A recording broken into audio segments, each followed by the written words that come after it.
እረፍ ቤቲ ተመልሳ ልትመጣ ነው ወደ እነ ጽናት ቤት።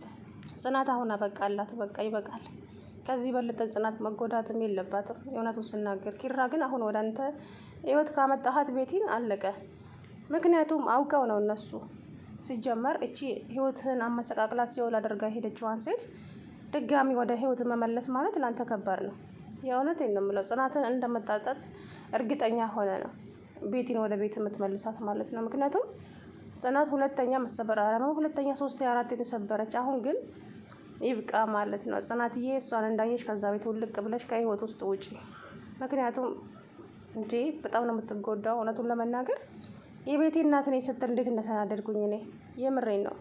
እንዴ 6 ወር ሙሉ ያልወሰድኳት ቦታ የለም፣ ሐኪም ቤትም ጸበል ቦታም። እናም ሐኪሞቹ ያፈቀረችውን ሰው ለትንሽ ቀንም ቢሆን አብሯት ይሁን። ምን ማለት ነው? ህይወት አለው እኮ ልጁ፣ የራሱ የሆነ ህይወት አለው አይደል? ምን ብሎ ነው ከሷ ጋር የሚሆነው? እሺ ጭራሽ ወደ ቤት አምጣትና አለች እኮ። አረ ይደብራል፣ በእውነት ይደብራል። እሺ እቺ ምስኪን ስንት የተሰበር። እሺ አይ ያው የመጨረሻ ነው የሚሆነው ጽናትና ኪራ ማለት ነው። ምክንያቱም ቤቲ ወደ ህይወቱ ከመጣ ጽናት አበቃ። ካሁን በኋላ ከሱ ጋር መቀጠል አትችልም። እንዴ ስንት የተሰበራለች እቺ ልጅ። ምን አይነት ነገር ነው? 6 ወር ሙሉ ያንተን ስም እንደጠራች ነው አለች። ተጥራ የሰራችው ስራዋ ነው፣ ግፋው ነው። ምክንያቱም ያው እሷ አፍቅረዋለች በእርግጥም፣ ግን ደግሞ እሱ ጋር ፍቅር እንደሌለ እያወቀች ያ ሁሉ አመት ምን አስቀመጣት ከሱ ጋራ? 5 አመት ቀልድ እኮ አይደለም፣ አንድ ልጅ የሚወለድበት ነው። ስለዚህ እሱ እንደማያፈቅራት እኔ አፈቅርሃለሁ እንኳን ስትል አንድ ቀን እኮ አፈቅርሻለሁ ብሎ አያውቅም ጽናትን እንጂ ቤቲን አንድ ቀን ይሄ ሁሉ አብራው ስትኖር እንግዲህ አንድ ቀን አፈቅርሻለሁ ሲላት ሰምቼ አላውቅም። እንችን ቤቲን ማለት ነው። እወድሻለሁ እንጂ እወድሻለሁ እና አፈቅርሻለሁ ይለያያል። ስለዚህ አሁን ጽናትን ነው እሱ አፈቅርሻለሁ የሚለው እንጂ ቤቲን እንደዛ ብሏትም አያውቅም። አያፈቅራትማ። ስለዚህ እሷ ብቻ ነበረች የምታፈቅረው ኪሩቤልን። ያ ደግሞ ለእሷ ጉዳት ነበረ። በእርግጥ እድሜዬን በላያኛለች። እሷ እኮ እንደማይሆንሽ ካወቅሽ ከዛ ከሰውዬ ህይወት ውስጥ በጊዜ መውጣት ነበረብሽ። በእሱም ላይ ልትፈርጃችም።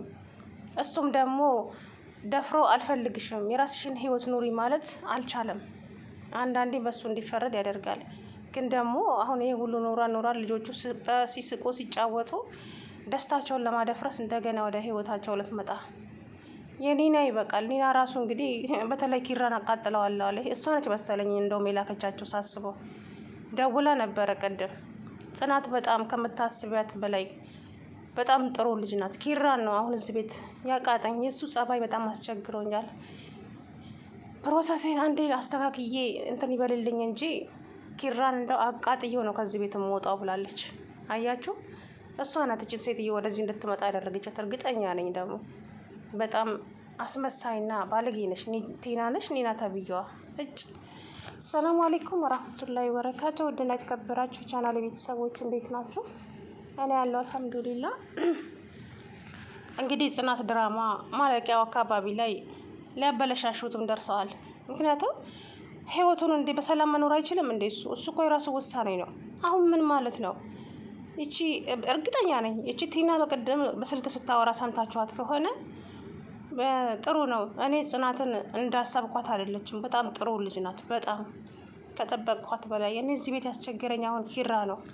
የኪራ አመል ብቻ ነው አልጨበጥ ያለኝ እንጂ ጽናት በጣም ጥሩ ልጅ ናት አለች። አይ ያው አስተካክለሽ እስከምትሄጂ ድረስ ዝም ብለሽ ተቀመጪ አለቻት ማለት ነው። እኔ ጓደኛዋ ትሁን ብቻ አላቅም። አዎ እኔማ ምን አማራጭ አለኝ? እስከዛው ታግሼ ቁጭ እላለሁኝ እንጂ አለች። እናም እንግዲህ ቤቲ ወደ ህይወቱ ትመለስ ነው። እሽም እምቢም አላለም። ብቻ ጥሏት ሄዷል እዛ ጋር። አሁን ደግሞ ሄዶ ጽናት ላይ ጸባዩን ሊቀይርባት ነው። አይ ጽናት ፈርዶብሻል። በእውነት አትደሰቱ እንደው ተብላችኋል መሰለኝ እናንተ ሁለታችሁ። መሩዬ ደግሞ ጭንቅ ጥብብ ብላለች። ምክንያቱም ናሆሜ ስልክ እያወራ ከእናቱ ጋራ እየተጨቃጨቁ ነበረ ባለፈው ክፍል ማለት ነው። እንግዲህ ይሄው ልጅ ነው የሚያጨቃጭቃቸው። አንድ ነገር አለ። የሰው ልጅ ወይ ሰርግ ይደገሳል ወይ ቀለበት ይታሰራል። እንዴት ነው ልጅ የሚወለደው? ቆይ ምን ማለት ነው? እቺ ልጅ መውለድ እንኳን ብትችል አንድ ነገር ወይ ሽማግሌ አልተላከ ዝም ብሎ ይወለዳል እንዴ? ጉድ እኮ ነው። ኒና እኮ ያለችው እውነቷን ነው። እንዴት ነው ቀለበት ወይ ሽማግሌ ወይ ሰርግ ሳይደግስ አብረው የኖረችው አለች። አያችሁ እብድ ሰዎች ጋር ቁም ነገር አለ።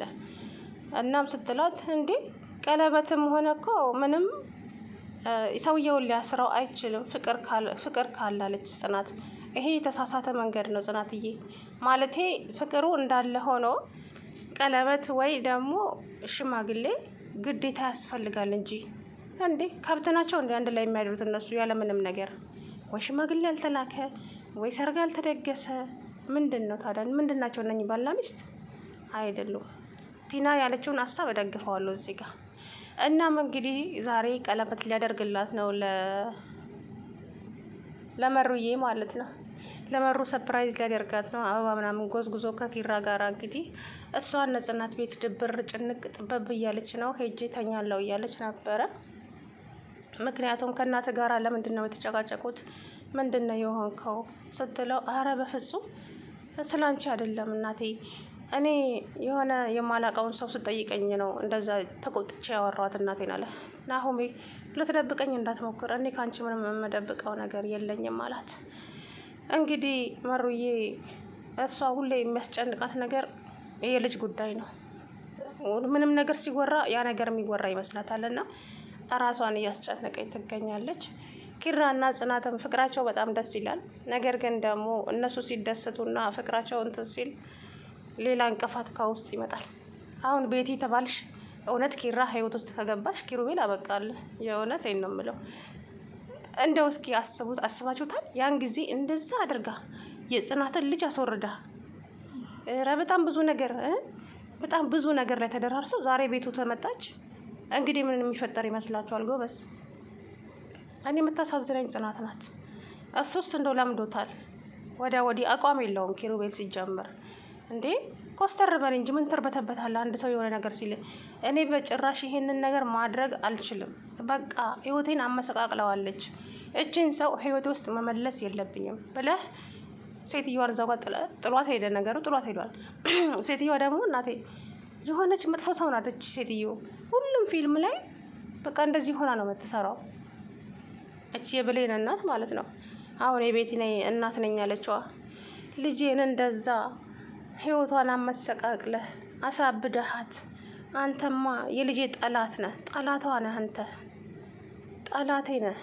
ልጄን ገድለሃታል። እኔ ምን አድርጌ የገደልኳት? በራሷ እጅ ነው እንደዚህ የሆነችው። ማዘር እንትን አትናገሩ፣ ትርፍ ቃላት አይናገሩ። አንተን የወለደች ማህፀን የተረገመች ነች አለች። ጭራሽ ማለት ነው። ኧረ እኔ ሳፈርኩ። እንግዲህ ኪሩቤል አቋም ይኖርህ ወይ ጽናትን መረጥ እንዴ።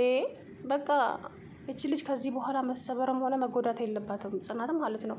የእውነቴን ነው የምላችሁ። እሱ የሆነ ነገር ፊቱ ላይ ለወጥ ካለ ጽናት በጣም ነው የምታውቅበት፣ በጣም ማለት ነው። እንግዲህ ኪራ እሱ ይሁንክ፣ ሌላ ምልህ ነገር የለም። ምን እላለሁ መቼ ደግሞ የሆነ ነገር ሲያደርግ እኮ ከማንም አይማከርም። ይሄ ችግሩ ይሄ ነው። አሁን የቤቲ እናት እንደዚህ ብላኛለች። መጣ ጽናትንም ቁጭ አድርጎ ናሆሜንም ሁላቸውንም ቁጭ አድርጎ ይሄንን ሀሳብ ማጋራት አለበት።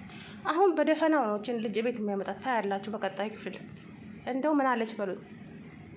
ምክንያቱም ለማንም ሳይናገር ያው ጽናትን እንደምታጣት ቁጥር እርግጠኛ ሆነ ነው። ታዲያ መቼም ቤቲን እያየች እዛ ቤት ድጋሚ አብራህ ልትኖር አትችልም ጽናት በፍጹም።